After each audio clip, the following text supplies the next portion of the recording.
Ini adalah J-10, pesawat pejuang pelbagai peranan buatan China yang direka untuk menyaingi jet-jet barat. Dikenali juga sebagai Vigorous Dragon, jet ini menjadi nadi utama kekuatan udara Tentera Udara Pembebasan Rakyat China PLAF. Tapi sejauh mana keupayaannya dalam dunia sebenar? Program J-10 bermula sekitar tahun 1980 sebagai jawapan kepada keperluan China untuk jet generasi keempat. Ia mengambil masa hampir 2 dekad untuk mencapai operasional penuh. Dihasilkan oleh Chengdu Aerospace Corporation, reka bentuk J-10 menampilkan kanal delta wing gajah aerodinamik yang memberikan kestabilan dan manuver tinggi sesuai untuk target jarak dekat dan misi serangan darat. J-10 menggunakan satu enjin dan awalnya dikuasakan oleh enjin buatan Rusia Al-31, namun versi terbaru J-10C telah menggunakan enjin buatan tempatan WS-10 sebagai simbol keupayaan teknologi China yang semakin berdikari.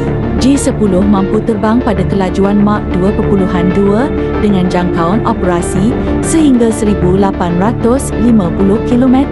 Kokpitnya dilengkapi dengan HUD digital, sistem kawalan fly-by-wire dan radar ISA pada varian J-10C.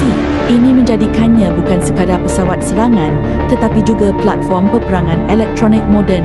Senjata, jangan terkejut, ia boleh membawa peluru berpandu udara ke udara jarak sederhana PL-12 serta peluru berpandu PL-15 yang mampu menjejak sasaran dari jarak lebih 200 km. Bagi serangan darat, ia menyokong peluru berpandu udara ke permukaan, bom pintar dan roket pelbagai jenis. Sistem hardpoint yang fleksibel membolehkan ia membawa sehingga 6 tan muatan.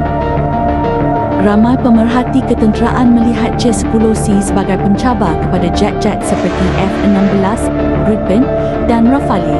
Walaupun dari segi stil, ia tidak mampu menandingi jet generasi kelima, namun dari sudut kos, keupayaan dan kemodenan, J-10C menawarkan pakej yang sangat kompetitif, terutama kepada negara-negara yang tidak mampu mendapatkan pesawat barat. Pakistan juga dilaporkan menerima varian khas iaitu J-10C, menjadikannya negara luar pertama yang mengoperasikan jet ini secara rasmi.